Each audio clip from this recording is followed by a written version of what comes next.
So I'm in the city of Saint Petersburg, where I visited the amazing services of Olga at Queerpoint a day or two ago, and I'm just reflecting on why I do this, why I make these video diaries, why I go on these little excursions. And I think there are a number of reasons.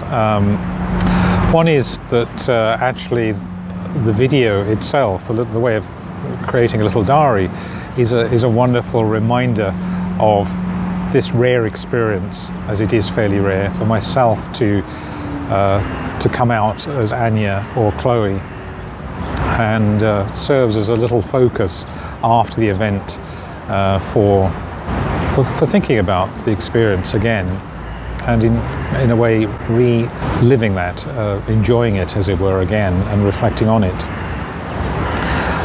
Another is because I'm aware that I'm fortunate in being able to travel around a little bit at the moment and to enjoy these different experiences where others aren't necessarily.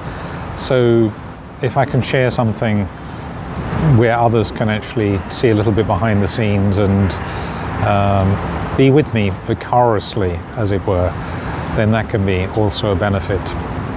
But I think also another important impetus is that I actually really increasingly do want to encourage others to express themselves in whatever way they feel comfortable. I know in my life earlier on, for too long, I suppressed Anja, I suppressed Chloe. She only came out, as it were, behind closed doors. And certainly there's a time and a place where every individual will feel comfortable if and when to sort of come out to others, and perhaps many won't feel that comfortable, perhaps even ever.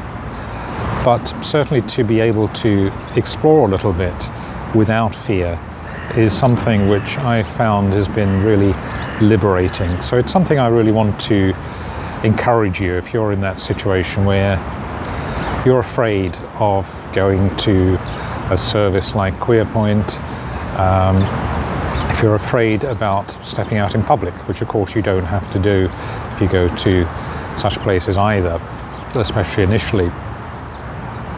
You don't have to show your male self like me.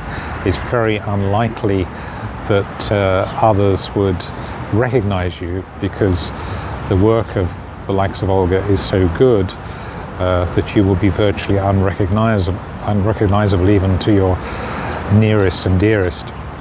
But I think when you take the first step and you get over your fear as best you can, you'll find that it is a wonderful experience. There's really nothing to be worried about. And even if you decide to go out eventually, perhaps escorted initially, so you perhaps feel more comfortable, you will generally find that very few people take notice of you, in my experience at least. That's not to say that we live in a perfect world, of course, but generally in cities like this, St. Petersburg, London, New York, or wherever, most people are far too busy focusing on their own lives to really take notice of others.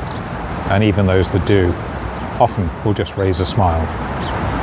So I would encourage you, if you're really struggling, to take that first step.